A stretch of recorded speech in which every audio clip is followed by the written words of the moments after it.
안녕하세요. Nice to meet you. Nice to meet you. Nice Nice to to meet meet you. you. So we really want to work with Lush. We know that you're a UK beauty and skincare brand. We also really like the fact that you only buy ingredients from companies that do not advocate animal testing. Another point for why we want to work with you is because we understand that you're a highly ethical company and we're really impressed by that fact.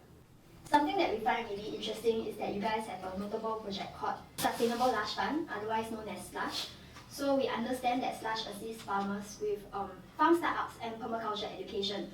And it also gives you guys, the buyers, the opportunity to seek out positive, empowering relationships with growers.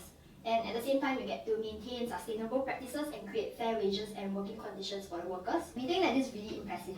So Lush actually did a very good job at aligning both the formal and informal systems. And upon further research done by us before we decided to work with you guys, we found out that Lush formal and informal systems are mostly ethically aligned. But we realized that there was some inconsistency in the alignment given that your authority structure and the stories that we have heard from some employees actually didn't really match up that much. But we at KAL actually found very interesting was that Lush selection process and the values were actually extremely related to the ethical language of Lush. So we found out that Lush actually really focuses on finding staff who align with their values, and which is mainly their 6 core philosophies. So being against animal testing, their commitment to ethical buying, fresh ingredients, vegetarianism, as well as to their handmade and packaging-free products. So it's also interesting to note that Lush actually secret shops their potential retail staff, in which you guys actually want to get feedback on what worked well and what didn't in their shop operations. So this was all related to what the Lush manager and brand management director said about the company. So Ryan, the manager at Lush, actually said that your staff are all very strong supporters of the company's ethics and also really like to talk to customers about it, which we actually really find impressive. So similarly to Ryan, Brandy, the director of brand management, also said that the Lush core values really drive the passion of the company and the staff are able to apply these passions when they operate the store, which we also really like. However, one drawback that we actually noticed was that your authority structure and the stories that we heard from some Lush employees were not aligned. So Lush is actually very well known for their flat organizational structure, in which there's not much hierarchy within the company, and that employees are often seen as equals. This leads to quicker decision-making process, and Lush also places emphasis on whistleblowing, and employees are also to whistleblow without suffering any consequences. While such a system would mean having a very healthy and positive ethical and work culture, what we heard from some Lush employees weren't that positive. So some of the employees actually highlighted that there was poor management, and the communication between the staff and HR management itself was quite poor. So the retail staff were also feeling very disregarded, having low morale, and also being looked down upon. So this is in contrast to the authority structure put in place by Lush, and shows the inconsistency in the formal and informal systems that you guys have. However, we at KAL strongly believe that Lush will be able to improve this aspect of the company, and we are still very, very keen to be working with you guys. These are the terms and conditions of the contract, so please sign over here. Okay. Oh, wait, I'm looking at this ethical report on KL. Boss, we found many reasons not to work with KL. First off, the scandals. This involved the embezzlement of money and luxury goods and overall corruption. The late chief, Cho Yang Ho, was found guilty of offering biased contracts to family members, taking monies, invaded inheritance tax and all. Further research found another recent scandal involving employees' toxic firms exposure. KL ground staff at Incheon Airport were exposed to levels as way higher than the permitted level due to cost-cutting measures.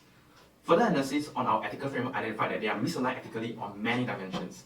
For the first part, KL vision was to be a respected leader in the world's airline industry, an excellent base on ingenuity, commitment and assurance.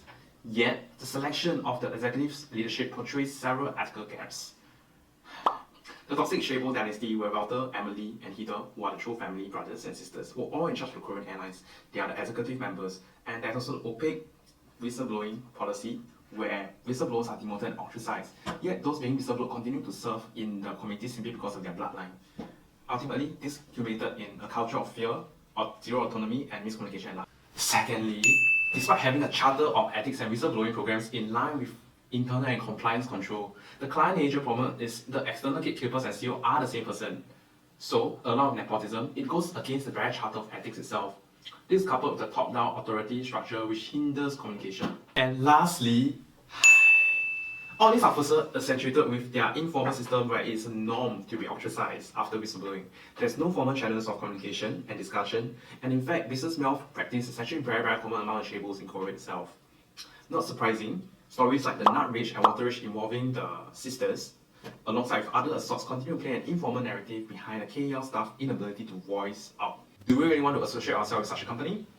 Furthermore, a research on Glassdoor which I did is anonymous employee feedback channel revealed overall negative sentiments on KAL by the ex-staff itself.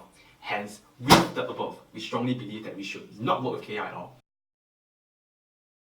Good evening, members of the public, fellow colleagues. The agenda of this press conference is to address the recent scandal between us and Korean Airlines. We would like to sincerely apologize for breaking the trust of our valued customers, and we promise to come out stronger and better from this incident. Just like our previous body positive campaign incident, where our message was unfortunately misinterpreted, by taking a side step from inclusive and body positive marketing, we responded swiftly and were very transparent about it. We stayed committed and was willing to come together with the public to discuss and educate on this issue. To show our commitment in solving the current issue, Lush promises to make some changes in our corporate system to uphold our ethical values. Firstly, by improving our HR department. We will be hiring external auditors to audit the HR department, and we will also require quarterly visits by our HR department to the stores for checks. We will also be making revisions to our grievance policies and employees' feedback on HR. Secondly, to sustain our good ethical practices, we will be implementing an AI selection process to emphasize on the accuracy of recruitment based on values. We will hence be able to identify the best fit candidates that will align to our corporate mission and vision. In addition, we will also be able to eradicate the human subconscious bias over the issues such as gender and race through such methods. With the points I have mentioned above earlier, we once again promise that Lush will stay committed to our values and ethical codes. We would also like to once again apologize for all the inconveniences we have caused. However, we would like to mention that this is largely KAL's fault. Thank you. Good evening, ladies and gentlemen. Welcome to the 16 minutes of organizational behavior. Today, we have invited with us Ms. Cho Peanut from Korean Airlines, who will be explaining about her recent scandal with Lush, and as well as the recent Nutter and Nut rage, where Heather Cho accidentally and disrespectfully threw peanuts at her staff. I am Cho Peanut, the representative of Korean Airlines. I would like to apologize on behalf of Korean Airlines and our executive management. Such behavior exhibited by our top management is unacceptable, and we understand that these actions have largely caused distress to our employees and KAL's customers. To address these issues and make sure there will be no such incidences again, our management has come up with a comprehensive plan that will aid us in our journey to rebuild our trust and values with our customers and employees, and we will work hard towards our vision to be a respected leader in the world airline company. Firstly, we recognize the current hierarchical system and the top-down approach of KAL. So as to dilute such a system, we will appoint a separate chairman, Mr. Ronald Choi from XYZ Corporation. He will be a suitable chairman as he does not have a vested interest in KAL, but he does possess domain knowledge about KAL's overall operations. By appointing Mr. Choi as a chairman, he is able to remain neutral in the instance when there is conflict of interest between the current board and shareholders. We will also employ more frequent auditing teams during the first 2 years of our development to ensure consistency in our processes and policies. We will also appoint Ms. Baek as the lead independent director to provide leadership opinion to KAL during situations where Mr. Choi is conflicted during decision making. Ms. Baek is also available to address the concerns of fellow chairmen through the normal channels of communication. Secondly, currently we have a whistleblowing hotline in KAL, but however, the contact is through KAL's internal email. We will then seek a third-party company and engage its services to provide us with an external whistleblowing hotline to ensure that employees will be completely anonymous and that their concerns will be addressed and not disregarded. Thirdly, we pledge to realign KAL's values and ensure that we communicate them to our employees and build trust by empowering them. We will engage more methods to quantify employee efforts with our existing performance appraisal method, and we will offer greater employee benefits. We will definitely work hard to better ourselves to serve everyone well. Thank you to both representatives for being here so that we can clear up the misunderstanding and misconceptions about both companies. For both Lush and KAL, I believe there are areas to improve on as well as learning points that they can both take from each other. As for drawing some parallels between the two companies, I believe the levels and extent of ethical inadequacies of both companies differ. For Lush, because the ethical inadequacy only comes from the base level between employee and immediate employer interactions, they only require tactical actions in order to modify and in order to reinforce their ethical mechanisms. Whereby for KL, the executive leadership and authority structure need a complete do-over in order to reset the norms and reset the different interactions that occur throughout the hierarchy. On the other hand, on a more contextual level, I acknowledge that Lush and KL are both products of their respective local cultures. For Lush, coming from a Western society which emphasizes individualist values as well as fairness, that's why they embraces a flatter organizational structure.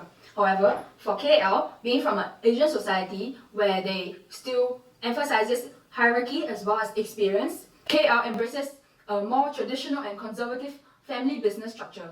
That's why for KL, they have more physical mechanisms in place in order to promote ethical culture. However, they do not do well on those physical mechanisms because of their informal systems. However, for Lush, it is because of this flatter organizational structure that some of the employee concerns are often overlooked.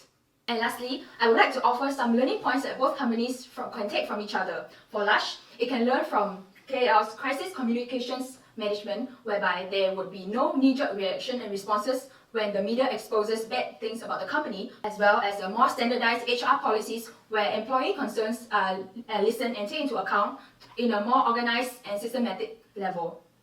Whereby for KL, I would like to recommend KL to learn about employee empowerment, where concerns as well as beliefs of employees are taken into account and not working on a culture of fear as well as censorship. Another point to note would be the reward system, where fairer benefits as well as fairer performance appraisal of employees would be taken into account. And now, I would like to invite the two companies to shake hands. With that, we would like to end the show. Thank you so much for watching.